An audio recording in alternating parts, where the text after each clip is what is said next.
Hi everyone, स्वागत है दोस्तों आप सभी का एक नए वीडियो में। दोस्तों हम इस वीडियो में बात करने वाले हैं सीसीएल रांची अप्रेंटिस रिक्रूटमेंट 2025 के बारे में। जो अप्रेंटिस रिक्रूटमेंट होने वाला है रांची के लिए, सीसीएल रांची के लिए, उसमें जो है 1180 पदों पे जो है रिक्रूट होना है। ऑल डिटेल्स बात करेंगे हम यहाँ पे। लास्ट डेट मैं आपको पहले ही बता दे रहा हूँ कि 24 अक्टूबर है। और आप अगर 10th पास हैं, ITI है, डिप्लोमा है, 12th पास हैं, ग्रेजुएशन है, BA BSc किए हुए हैं, तो भी आप इस फॉर्म को फिलअप कर सकते हैं। कौन से पोस्ट के लिए कर सकते हैं, किस तरह से कर सकते हैं, एज लिमिट क्या होगा, ये सब हम बात करेंगे इस वीडियो में। तो आप वीडियो को कंप्लीट देखिएगा और ऐसे ही जॉब नोटिफिकेशन अपडेट के लिए चैनल को सब्सक्राइब कर लीजिए, क्योंकि आपको जो है सबसे पहले यहाँ पे कोई भी नोटिफिकेशन आता है तो आपको इस चैनल पे मिल जाएगा। तो चलिए अब बिना किसी देरी के वीडियो को शुरू करते हैं। तो आप यहाँ पे देख सकते हैं, जैसे ही आपको दिख रहा होगा ये कि कोलफील्ड के लिए जो वैकेंसी आया हुआ है, इसमें जो है रिक्रूट कौन कर रहा है, रिक्रूटमेंट ऑर्गेनाइजेशन सीसीएल है। ठीक है। टोटल पोस्ट का नाम क्या है यहाँ पे, अप्रेंटिस, क्योंकि ये 1 साल 2 साल के लिए है, कॉन्ट्रैक्ट बेसिस पे है। टोटल पोस्ट जो है वो 1180 है। ऑनलाइन अप्लाई कर सकते हैं। कहाँ पे ऑफिशियल वेबसाइट है, तो centralcoalfield.in पे।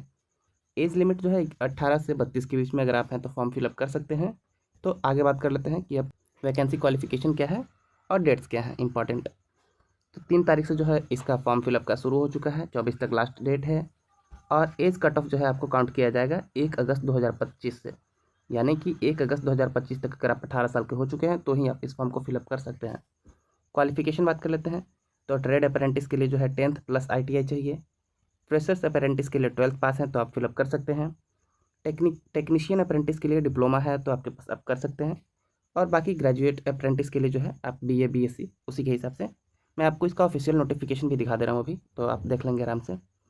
तो ये हो गया आपको यहाँ पे सिलेक्शन प्रोसेस क्या होगा। तो मेरिट बेस होना है, यानी कि आपके जो मार्क्स हैं उसी के आधार पे होंगे, कोई एग्ज़ाम नहीं होने वाला। उसके बाद जो है डॉक्यूमेंट वेरिफिकेशन होगा और फिर मेडिकल टेस्ट होगा। और अगर आप इन तीनों में सेलेक्ट हो जाते हैं तो आप जो है आराम से 1 या 2 साल जो भी कॉन्ट्रैक्ट बेसिस पे होगा उसके लिए आप जो है यहाँ पे सिलेक्ट हो जाएंगे। अप्लाई कैसे करना है, तो वही जो है यहाँ पे NATS education.gov.in पे जाके आप यहाँ से अप्लाई कर सकते हैं। और अपना जो है इंपॉर्टेंट डॉक्यूमेंट्स जो है सबमिट कीजिए और फाइनल सबमिट करके अपना प्रिंट आउट ले लीजिए। बस आपका फॉर्म फिलअप हो गया। आपको मैं ऑफिशियल नोटिफिकेशन भी दिखा दे रहा हूँ। तो ये है ऑफिशियल नोटिफिकेशन जो CCL के तहत आया हुआ है। कौन कौन फिलअप कर सकता है, किस किस चीज़ के लिए है यहाँ पे वैकेंसी, वो सब है यहाँ पे। तो आप देख सकते हैं, जैसे फिटर के लिए है 150 पोस्ट है। इलेक्ट्रीशियन के लिए जो है 30 पोस्ट है। कितने साल के लिए कॉन्ट्रैक्ट रहेगा, तो 1 साल के लिए अप्रेंटिस करेंगे आप, एक साल के लिए इन सब में। ठीक है। वेल्डर के लिए है जो 15 पोस्ट है। मैकेनिकल डीजल के लिए जो है 35 पोस्ट है। क्वालिफिकेशन भी देख लीजिए। तो 10th पास है इलेक्ट्रीशियन ट्रेड में तो इलेक्ट्रीशियन के लिए हो जाएंगे। 10th पास और ITI अगर आपने फिटर में कर रखा है तो फिटर हो जाएंगे। मैकेनिकल डीजल के लिए मैकेनिकल डीजल में ही ITI होना चाहिए सर्टिफिकेट, जो भी NTC सर्टिफिकेट है वो सारे के सारे। आपको कितना इन स्टाइपेंड भी मिलेगा, तो ये 7-7 हज़ार रुपये के हिसाब से हर महीने आपको देंगे। इन सभी पोस्ट के लिए है। इसी तरीके से आपको और नीचे मैं दिखा दूँ और जो है, तो जैसे कि प्लम्बर के लिए है। प्लम्बर के लिए भी टोटल 5 पोस्ट है। 1 साल का अप्रेंटिस होगा आपका। 10वीं पास है और प्लम्बर ट्रेड में अगर आपने NTC मतलब कि जो भी ITI सर्टिफिकेट वगैरह है वो किया हुआ है तो आप फॉर्म को फिलअप कर सकते हैं। 7 हज़ार रुपये इसमें भी आपको मिलने वाला है स्टाइपन। और असिस्टेंट माइंस सर्वेयर के लिए भी आपका जो है 5 पोस्ट है। 1 वर्ष का ट्रेड होगा। 10th प्लस सर्वेयर के लिए, मतलब कि जो जिसमें आप फॉर्म फिलअप करेंगे ना, उससे आपका जो है ट्रेड रिलेटेड होना चाहिए सर्टिफिकेट, तो ही आप इसमें फॉर्म अप्लाई कर सकते हैं। और चूंकि सिर्फ फॉर्म पे ही जैसे ही अप्लाई करना है, डॉक्यूमेंट के बेसिस पे ही इसमें सिलेक्शन होना है, तो वो भी आप देख सकते हैं। बात कर लेते हैं आगे, और जैसे कि आपको दिखा देते हैं। और कुछ कुछ ऐसे ट्रेड हैं जिसमें कि आपको 2 साल तक के लिए भी हो सकता है या 3 साल तक के लिए भी आपको जो है अप्रेंटिस में रखा जा सकता है। जैसे कि मैकेनिकल लेबोरेटरी टेक्नीशियन पैथोलॉजी के लिए है, 15 पोस्ट है। इसमें 15 महीने के लिए है। किसी भी मान्यता प्राप्त बोर्ड से जो है आप PCB में उत्तीर्ण है तो आप इस फॉर्म को फिलअप कर सकते हैं। पहला वर्ष में आपको जो है 7 हज़ार मिलेगा, दूसरे वर्ष में 7700 रुपये मिलेगा। तो आप देख सकते हैं। इसी तरह से आपको जो है ऑफिशियल नोटिफिकेशन मेरे टेलीग्राम चैनल पर मिल जाएगा, डिस्क्रिप्शन में लिंक है, आप वहाँ से ज्वाइन कर सकते हैं। जैसे कि कुछ कुछ के लिए जो है यहाँ पे 2 साल तक का लिए भी है, जैसे कि ये देख सकते हैं आप, मैकेनिक रिपेयर एंड मेंटेनेंस। इसके लिए जो है 5 पोस्ट है। 2 साल के लिए आपको यहाँ पे रखा जाएगा। मान्यता प्राप्त बोर्ड से सिर्फ आप 10th किए हुए हैं तो आप फॉर्म को फिलअप कर सकते हैं। 6,000 और 6600 रुपये द्वितीय वर्ष में इस तरह से आपको मिलेगा। तो आप आराम से देख सकते हैं।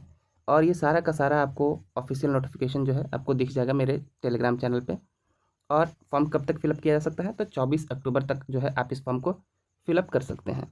और आगे बात कर लेते हैं, ये ट्रेड अप्रेंटिस के लिए है, तो ये आपको देख लीजिए, आपने ऊपर देख ही लिया होगा। आवेदन प्रक्रिया की बात कर लेते हैं थोड़ा सा और डिटेल्स में। तो ये है, जो भी इच्छुक उम्मीदवार हैं वो NITS के पोर्टल पे जाएँ, ये आपका ऑफिशियल वेबसाइट है। यहाँ पे जाकर के आप अपने आवेदन को शुरू कर सकते हैं और भर सकते हैं। अगर आपको इस पे भी डिटेल चाहिए होगा कि कैसे फॉर्म को फिलअप करें स्टेप बाय स्टेप, तो वो भी मैं आपको बता दूंगा। आप जो है कमेंट में बता दीजिएगा चाहिए होगा तो। बात कर लेते हैं और आगे चलते हैं और देखते हैं कि और क्या है इसमें। तो चयन प्रक्रिया जो है सिर्फ और सिर्फ वही है, डिग्री के बेसिस पे ही होना है, तो ज़्यादा कुछ है नहीं, एग्ज़ाम तो होगा नहीं। और बात कर लेते हैं जो नियम और शर्तें हैं, ये भी आप पढ़ लीजिएगा। तो इस तरह से जो है आप यहाँ पे फॉर्म को फिलअप कीजिए और अपने बस ये इतना ही है कि जो टोटल पोस्ट है 1180 है। सब में अलग अलग है, इलेक्ट्रीशियन के लिए है, रिपेयरर, फिटर, सभी चीज़ के लिए अलग अलग है। तो आप अपने हिसाब से जिसमें भी आपने ITI किया होगा या फिर डिप्लोमा किया होगा, उस हिसाब से अपने फॉर्म को फिलअप कर लीजिएगा। और ऐसे ही और इन्फॉर्मेटिव वीडियो के लिए जो है इस चैनल को सब्सक्राइब कर लीजिए। और टेलीग्राम का लिंक जो है आपको डिस्क्रिप्शन में दिख जाएगा, व्हाट्सएप चैनल का भी लिंक जो है आपको डिस्क्रिप्शन में दिख जाएगा, तो ज्वाइन कर लीजिएगा। और अगर आपको कोई क्वेरी है इस वीडियो से रिलेटेड तो आप कमेंट सेक्शन में पूछ सकते हैं। और बस इतना ही था इस वीडियो के लिए। फिर मिलते हैं आपसे एक अगले वीडियो में, तब तक के लिए पढ़ते रहिए, मुस्कुराते रहिए। धन्यवाद।